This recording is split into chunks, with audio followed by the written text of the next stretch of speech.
gejala-gejala stres serta faktor-faktor penyebab stres dan cara mengatasinya.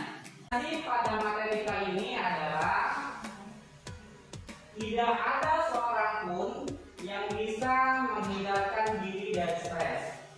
Namun, stres bisa dikelola sehingga justru mendatangkan nilai positif bagi seseorang. Stres tidak boleh dihilangkan sama sekali karena dia membantu kelangsungan hidup dan memberikan dinamika hidup. Itu menurut Mujahid. Ya, kemudian dibutuhkan sebuah kecakapan dalam menghadapi tantangan dengan cara mengendalikan tanggapan atau respon secara proporsional. Nah, sebelum kita mulai materi, ini adalah kesepakatan kelas yang telah kita sepakati bersama-sama beberapa waktu yang lalu ya. Ada tempat gambar. Jadi nanti ketika saya tampilkan ada beberapa gambar ini adalah gambar yang menunjukkan sikap ataupun keadaan kamu saat ini. Apakah kamu mengalami stres? Stres yang bagaimana kamu alami? Apakah stres tingkatannya itu rendah, sedang, ataupun tinggi? Nah, nanti kamu lihat gambarnya, perhatikan instruksinya.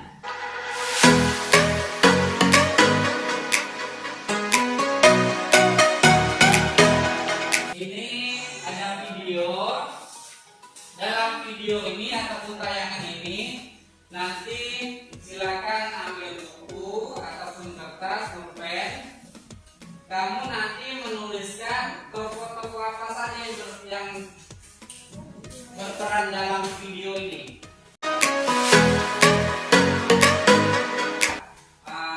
Sudah kita bentuk berdasarkan pemetaan. Kamu nanti bisa mempresentasikannya. Ya, ini tokoh-tokohnya apa saja.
Stres adalah reaksi seseorang baik secara fisik maupun emosional, mental atau psikis apabila ada perubahan dari lingkungan yang mengharuskan seseorang menyesuaikan diri.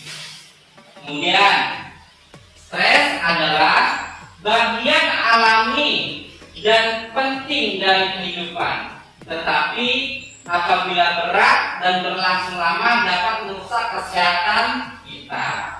Remaja bereaksi terhadap stres dengan cara yang berbeda-beda. Meskipun stres dapat membantu menjadi lebih waspada dan antisipasi ketika dibutuhkan, namun dapat juga menyebabkan gangguan emosional dan gangguan fisik pada remaja tersebut. Jadi intinya, stres adalah gangguan pada tubuh dan pikiran yang disebabkan oleh perubahan dalam kehidupan. Nah, itulah kesimpulan dari stres.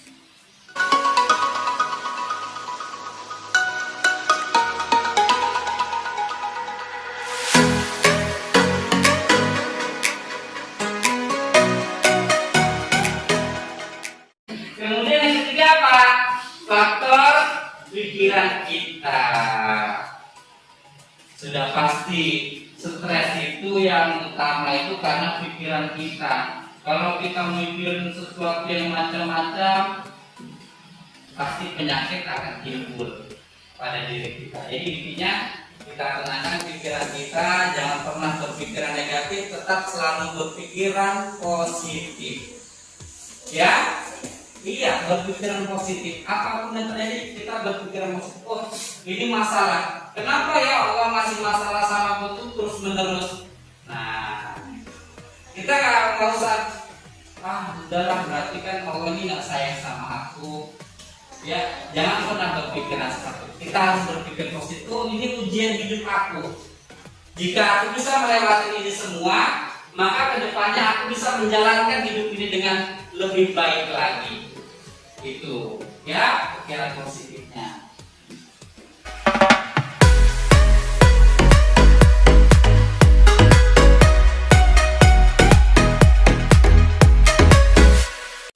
Kemudian yang selanjutnya lagi, merasa dirinya tidak berguna dan berharga secara berlebihan. Ya, ini biasa sering terjadi pada orang stres. Kemudian kehilangan kemampuan untuk berpikir dan berkonsentrasi. Ya betul ya. Mau mengerjakan PR udah bad mood dan semua lah kacau itu. Nah, ya betul kan? Iya. Kemudian munculnya perasaan sedih hampir setiap hari. Kemudian munculnya pikiran-pikiran tentang kematian ini, bunuh diri. Nah, dampak akibat stres. Yang pertama, dampak psikologis. Secara umum, orang yang mengalami stres mengalami sejumlah gangguan fisik, misalnya mengalami gangguan pencernaan, jantung berdebar kencang, badan gemetar dan lain-lain ya. Kemudian dampak psikologisnya, misalnya susah tidur, gangguan emosi, gelisah yang berlebihan, gampang bersedih atau depresi.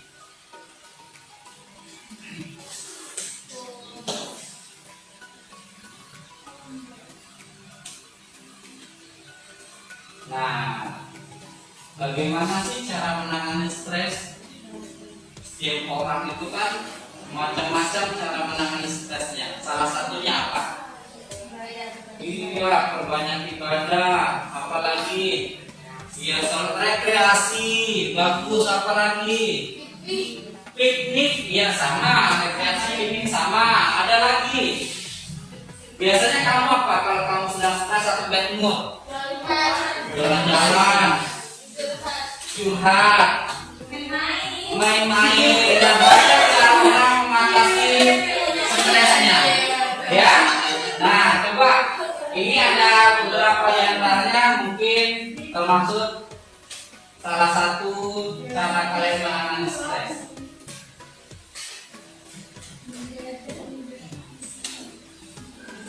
Langkah pertama dengan cara merubah cara kita melakukan sesuatu. Ini pola pikir. Ya, untuk perubahan ini kita perlu memiliki skill yang relevan. Misalnya skill mengatur waktu kamu. Kalau kamu susah mengatur jadwal belajar, banyak kali tugas daring yang diberikan guru-guru, ya kan? Nah, kita setiap hari itu kan 2 mata pelajaran. Setiap hari kamu kerjakan, kan tidak semua guru memberikan itu PR kalau dia pertanyaan-pertanyaan semua. Ada yang merangkum. Nah, kamu kerjakan setiap harinya. Jangan kamu tumpuk sampai nanti pengumpulan tugas 2 minggu selanjutnya itu kamu kerjakan lembur, begadang. Kebanyakan seperti itu tidak? Iya. Nah, itulah perlunya pengaturan waktu. Nah, kemudian yang kedua,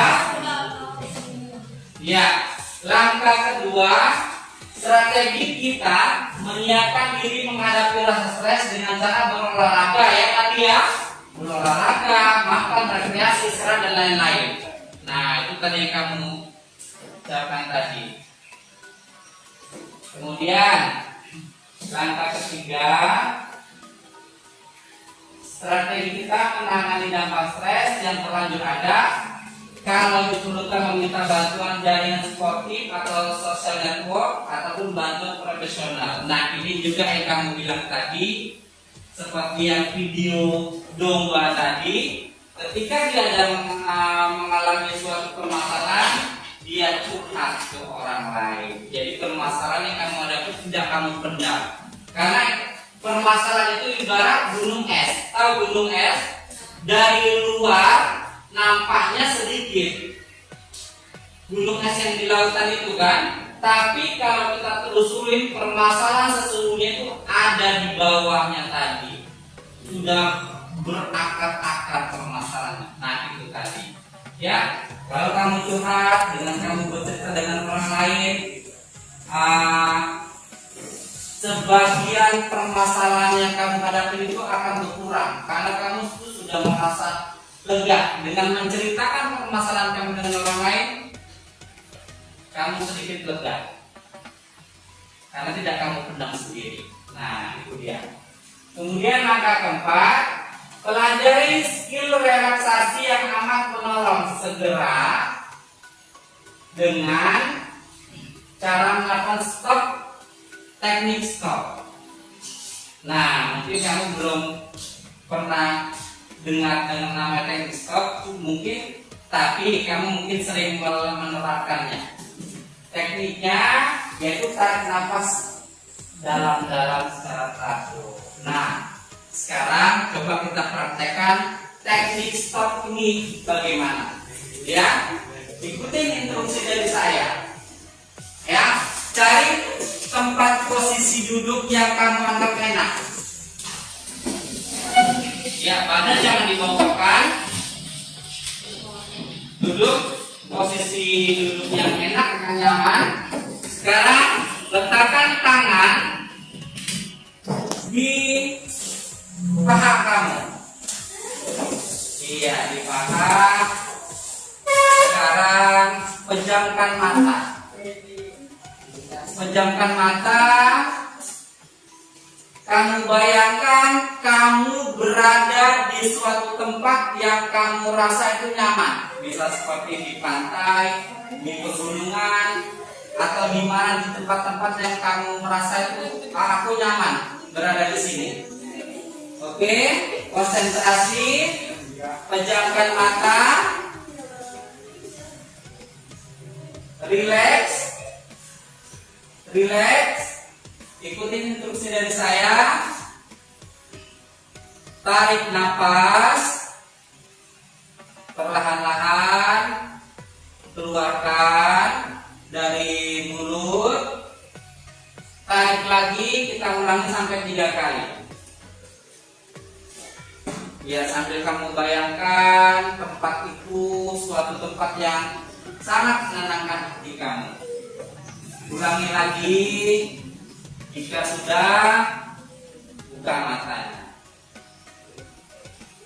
Oke, silakan buka mata. Nah, itu nanti teknik stop ini bisa kamu terapkan. Kalau kamu sedang bingung ataupun sedang ada masalah seperti itu, stop dulu dari segala aktivitas. Ya, stop dulu dari segala aktivitas. Lakukan teknik Stop ini, tarik nafas dalam-dalam. Oke, seperti itu kurang lebih caranya seperti itu.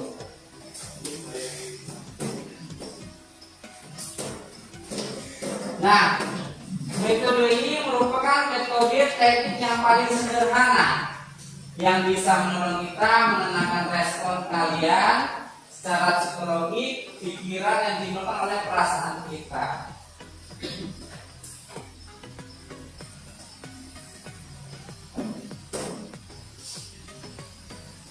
Ya, ini tadi menangani stres ya, sama dengan yang tadi. Stres itu singkatan dari S-nya itu study skill. Yang kedua T-nya itu tempo, time management, pengaturan waktu kamu, ya. Yang R-nya itu rehat atau rest atau istirahat. Pada saat stres itu yang akan dibutuhkan kamu istirahat. E-nya eating dan exercise, makan dan olahraga. Lakukanlah. Biasanya kan ada tipe-tipe orang yang lagi stres itu makan. Biasanya makan coklat itu kan membangkitkan selera kita, ya. Nah itu tadi makan dan olahraga. Kemudian S-nya self talk itu percakapan kalbu. Nah, percakapan kalbu ini maksudnya ketika kamu sedang menemukan jalan buntu, tanya hati kamu. Tanya hati kamu, karena hati kita tidak akan pernah bohong, ya. Nah, tapi dengan pikiran yang tenang. Kemudian social support itu jaringan pendukung seperti kita curhat dengan orang, sahabat, orang tua, atau di sekolah dengan diri kamu. Nah, di akhir materi ini ada sedikit kata-kata motivasi pada hari ini akan saya berikan. Yang pertama, jangan terus-menerus bersedih atas apa yang menimpa kamu. Hidup adalah perputaran, hadapi dengan senyum. Kemudian yang kedua, berusaha sekuat dan semampu yang kita bisa. Katakan pada hati kita bahwa harapan tidak akan pernah mati, ya. Harapan kita tidak akan pernah mati. Pasti ada setiap permasalahan ada jalan keluar. Kemudian kata-kata motivasi yang ketiga, lepaskan rasa penatmu, nikmati rasa sedihmu, dan berjanjilah untuk bangkit setelah itu. Nah, itulah kata-kata motivasi kita pada hari ini. Semoga materi yang saya berikan pada hari ini bermanfaat untuk kamu, apalagi kamu sebentar lagi mau ujian. Banyak tugas bisa kamu terapkan agar kamu tidak stres, ya. Kemudian sekian dan terima kasih.